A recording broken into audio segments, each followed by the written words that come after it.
کہتے ہیں کہ مسلمان سائنسدان ابن سینا نے ایک تجربہ کیا۔ انہوں نے 2 بکری کے میمنے یعنی بچے الگ الگ پنجرے میں رکھے۔ دونوں میمنے ایک ہی عمر، وزن اور نسل کے تھے، اور دونوں کو ایک ہی قسم کا چارہ کھلایا گیا۔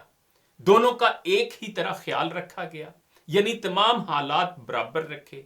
پھر میمنوں کے پنجروں کے ایک طرف ایک اور پنجرہ رکھا اور اس پنجرے میں ایک بھیڑیا رکھا۔ ان میمنوں میں سے صرف ایک میمنا اس بھیڑیے کو دیکھ سکتا تھا۔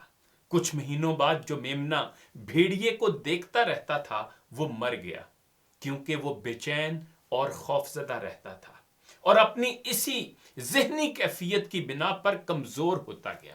اگرچہ بھیڑیا خود قید ہونے کی وجہ سے میمنے کو کچھ نہیں کہہ سکتا تھا، لیکن وہ خوف اور ذہنی دباؤ کی وجہ سے مارا گیا، جبکہ دوسرا میمنا جو بھیڑیے کو نہیں دیکھ سکتا تھا اچھی طرح سے کھاتا پیتا رہا۔ اس کا وزن تک بڑھ گیا کیونکہ وہ پرسکون رہا۔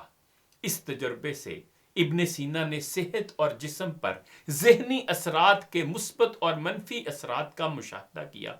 غیر ضروری خوف، فکر، اضطراب اور تناؤ انسانی جسم کو نقصان پہنچاتے ہیں۔